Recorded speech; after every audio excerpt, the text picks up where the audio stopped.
অনুভৱ মোৰ মানে ভাল লাগিছে, কাৰণ কি মোৰ ভাল লাগিছে গোটেই সকলো ৰাইজে আগুৱাই দিছে যে তুমি খেলা বুলি।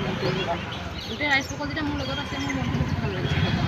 আৰু মানে গোটেই কাম কাজবিলাকত মোক ৰাইজে বহুত সহায় কৰিছে। কাগজ পাতি উলিওৱাৰ পৰা আদি কৰি সকলোবিলাকতে ৰাইজে ছাপোৰ্ট কৰিছে। কিমান নম্বৰ পঞ্চায়তৰ পৰা খেলিব আপুনি? মই 68। ভোটাৰ কিমান আছে? ভোটাৰ টোটেলটো মই মানে ক'বলৈ এতিয়া মই নোৱাৰিম, মানে টোটেল মই চোৱা নাই। প্ৰথম কি ইছ্যু লৈ যাব ৰাইজৰ মাজত? একচুৱেলি ৰাইজৰ মানে কি ইছ্যু লৈ যাম, মানে তেখেতসকলে যিহেতু মোক আগবঢ়াই নিছে, তেখেতসকলে যদি মই জিকি যাওঁ মানে ধৰি লওক তেখেতসকলে তেতিয়া খুব মনোভাৱ যে আপোনালোকে ধৰি লওক কেনেকুৱা কি পাইছে, তেখেতসকলে সেইটো মোক আপত্তি জনাবহি। তেতিয়া তেওঁলোকে যেনেকৈ বিচাৰিছে মই সিমানে কৰিবলৈ চেষ্টা কৰিম আৰু। কিমান আশাবাদী এনে? মই বহুত আশাবাদী, কাৰণ কিয় সকলো ৰাইজে আহিছে বুলি ক'লেও বেয়া নহয় মানে আহিছে, সকলোৱে আহিছে, সকলোৱে মোক আগবঢ়াই নিছে। যিহেতু ৰাজনীতিলৈ আহিছে, কিছুমান নিশ্চয় সমস্যা লৈ পেলাই যাব। ৰাইজৰ সমস্যাবোৰ আপুনি প্ৰথম কেনেধৰণে আলোচনা কৰিম, মানে তেওঁলোকে মোক ছাপোৰ্ট কৰিছে, তেওঁলোকৰ মাজত থাকিম, তেওঁলোকেতো নিশ্চয় মোক আপত্তি দৰ্শাব দিয়কচোন। যেনেকৈ সৰু ল'ৰা ছোৱালীয়ে মাক দেউতাকক কিছুমান আপত্তি নদৰ্শায়, যিহেতু মোক যেতিয়া ক'ব তেতিয়া মই নিশ্চয় তেওঁলোকৰ আপত্তিখিনি শুনি পেলাই মোক গম পাম তেওঁলোকে কি পাইছে। মই যিহেতু নতুনকৈ আহিছোঁ, এনেতো বহুতখিনি কিবা কিবি প্ৰব্লেম দেখি থাকোঁৱে, যে তেওঁলোকে আপত্তি কৰিলে মই জনাম আৰু। হেৰি নতুনকৈ যিহেতুকে আহিছে, ৰাইজে আপোনাক কি দেখি ভোট দিব? কি দেখি ভোট দিব মানে তেওঁলোকে নিশ্চয় মোৰ কিবা এটা বিচাৰি পাইছে, মানে ভাবিছে চাগে এই ছোৱালীজনী বা এই বোৱাৰীজনী আগবঢ়াই নিলে নিশ্চয় আমি কিবা এষাৰ কথা ক'লে গ্ৰাহ্য কৰিব, বা সেই কথাষাৰ কৈ আগুৱাই নিবলৈ চাগে হয়তো উত্থাপন কৰিব মানে পাৰিব চাগে। এইবাৰ ৰাজনীতিত দেখা গৈছে যে নৱপ্ৰজন্মক বেছিকৈ প্ৰাধান্য দিয়া, প্ৰায় যুৱক যুৱতীসকল ওলাই আহিছে। ইয়াৰ মূল কাৰণটো কিবা ভাবে নেকি? মূল কাৰণ মানে কি বুলি ক'ম, মূল কাৰণ ক'বলৈ গ'লে তেওঁলোকে আচলতে চবেই ইণ্ডিপেণ্ডেণ্ট হৈছে, মানে নিজে প্ৰত্যেকে নিজৰ আপত্তিটো দৰ্শাবলৈ সকলো আগবাঢ়ি আমি। ঠিক আছে, ঠিক আছে, থেংক ইউ। ভাল লাগিছে। আচলতে প্ৰথমবাৰ খেলিছিলোঁ যদিও মই লগত খেলিছিলোঁ, এইবাৰ ফাৰ্ষ্ট টাইম মই ৰাষ্ট্ৰীয় লেভেলত খেলিবলৈ সুযোগ পাইছোঁ।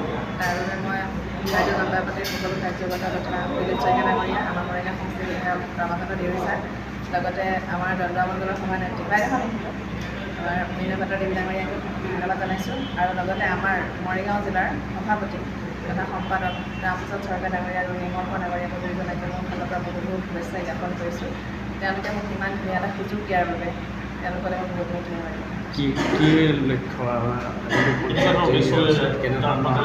লক্ষ্য মোৰ এটাই, আগতেও মই উঠিছোঁ যদিও ৰাইজৰ কাম কৰিয়ে গৈছোঁ, আৰু আগতেও মোৰ সেইটোৱে উদ্দেশ্য আৰু লক্ষ্য যে মই ৰাইজৰ প্ৰতি ৰাইজৰ আগুৱাই যাম আৰু কাম কৰিম।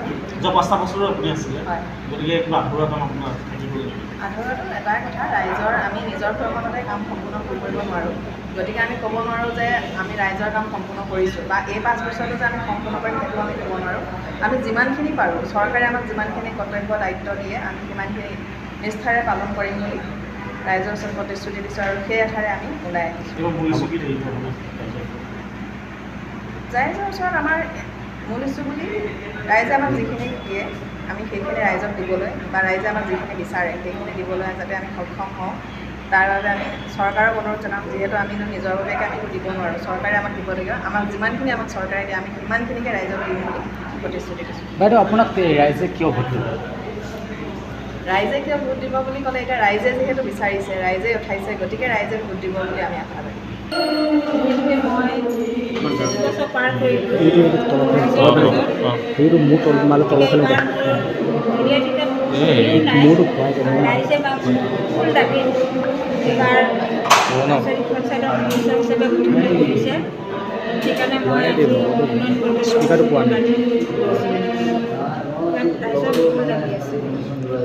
কেনেকুৱা আজিৰ দিনটো অনুভৱ কেনেকুৱা? আজিৰ দিনটো মোৰ খুবেই ভাল লাগিছে, যিহেতুকে মোৰ ৰাইজৰ সহায়টো যথেষ্ট, মোৰ 10টা ৱাৰ্ডৰ যথেষ্ট ৰাইজ মোৰ লগত আহিছে, মই বহুতেই আনন্দিত। এইবাৰ কি ইছ্যু লৈ ৰাইজৰ মাজলৈ যাম? মই যিহেতুকে 25টা বছৰ ৰাইজৰ সেৱা কৰি পাৰ কৰিছোঁ, তাত মোৰ ৰাইজৰ মাজত যিখিনি মই কাম কৰিছোঁ, ৰাইজৰ তাত যথেষ্ট সহানুভূতি আছে, মই যথেষ্টখিনি কাম কৰিছোঁ। গতিকে ৰাইজে মোক নিদলীয় হ'লেও দলীয় টিকেট নাপালেও মোক ৰাইজে পুনৰ প্ৰাৰ্থিত্ব প্ৰদান কৰি ৰাইজৰ সেৱা কৰিবৰ কাৰণে মোক সুবিধা কৰি দিছে। আপোনাৰ মূল প্ৰতিদ্বন্দ্বী কোন হ'ব পাৰে? মোৰ মূল প্ৰতিদ্বন্দ্বী বুলি ক'বলৈ যাওঁতে বিজেপি দলৰ প্ৰাৰ্থীগৰাকীয়ে মোৰ প্ৰতিদ্বন্দ্বিতা হ'ব। কিন্তু মোৰ ৰাইজৰ যথেষ্ট সঁহাৰি মোৰ লগত আছে। এই 25টা বছৰ কিবা আগবঢ়োৱা কাম আপোনাক সুযোগ কৰিব নেকি আপুনি এবাৰ ৰাইজৰ মাজত কৰিবলগীয়া কাম যথেষ্ট আছে। যদি মই 25টা বছৰত পঞ্চায়তী ৰাজ ব্যৱস্থাৰ জৰিয়তে কাম কৰিছোঁ, এতিয়া আছে যথেষ্ট কাম আছে। যদি মই জয়ী হ'ব পাৰোঁ নিশ্চয় সেইখিনি আধৰুৱা কাম কৰিবৰ কাৰণে চেষ্টা কৰিম। বাইদেউ কিমান আশাবাদী? মই বহুত আশাবাদী মই জিকিম।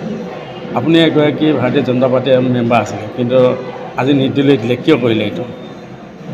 যিহেতুকে মই ভাৰতীয় জনতা পাৰ্টী দলৰ সদস্য আছিলোঁ, কিন্তু মোক দলীয় টিকেটটো তেওঁলোকে প্ৰদান নকৰিলে। ৰাইজৰ যথেষ্ট দাবী আছিলে, ৰাইজৰ দাবীটো যিহেতুকে মানি নল'লে, গতিকে দলে মানি নল'লে, গতিকে ৰাইজে তাৰ বিপৰীতে মোক নিৰ্দলীয় প্ৰাৰ্থী হিচাপে মনোনীত কৰি ৰাইজৰ সেৱা কৰিবৰ কাৰণে জ্যেষ্ঠ হ'ব লাগিছে মানে তেখেতসকলৰ পৰা আশীৰ্বাদ বিচাৰিছোঁ আৰু নগাঁও ৰাইজৰ পৰা খুবেই আশাবাদী নৱপ্ৰজন্ম হিচাপে তেওঁলোকৰ আশীৰ্বাদ পাওঁ।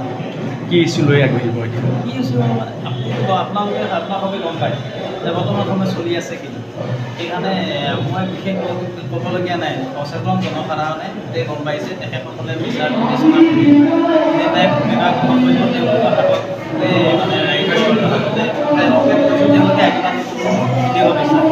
এইবাৰ ৰাজনীতিত নৱপ্ৰজন্ম বেছিকৈ সেইটো হয় আৰু লগতে আমাৰ কংগ্ৰেছ দলৰ পৰা নৱপ্ৰজন্মক প্ৰাধান্য দিছে, কাৰণ বৰ্তমান যি চলি আছে সেই সময়ৰ কাৰণে নৱপ্ৰজন্ম নিতান্তই গৈছে এইফালে মানে ৰাজনীতিলৈ অহা আপুনি ভোটাৰৰ মাজলৈ যাওঁতে কিবা আপোনাৰ নতুন ইছ্যু আছে নেকি? নতুন ইছ্যু মানে মই বিশেষ ক'ব লগা হ'ব বুলি মই নাপাওঁ, কাৰণ ৰাইজে ইতিমধ্যে গম পাইছে বৰ্তমান চৰকাৰী দিন কৰি আছে। কিমান নম্বৰ আঞ্চলিক পঞ্চায়তৰ পৰ্যায়ত কোন দলৰ গৈছে আৰু কাৰ লগত আপোনাৰ মন্ত্ৰী? 4 নং ভুলবন্ধা কংগ্ৰেছ দলৰ পৰা ভাৰতীয় জাতীয় কংগ্ৰেছ দলৰ পৰা মনোনয়ন কৰিছোঁ আৰু ভাল লাগিছে। মূল প্ৰতিদ্বন্দ্বী মই আজি তাৰিখত আছে বুলি মই নাভাবোঁ, মই ভবা নাই কোনোবা মূল প্ৰতিদ্বন্দ্বী লাইফত থাকিব পাৰে, বহুত আছে থাকিব পাৰে। ৰাইজে মানে নিৰ্ণায়ক ভূমিকা গ্ৰহণ কৰিব। কিমান আশাবাদী? 100%। ঠিক আছে। হয়, ভালে লাগিছে আৰু ৰাইজৰ দাবীত উঠাইছে ৰাইজে আৰু যি কৰে। কোন পঞ্চায়তত?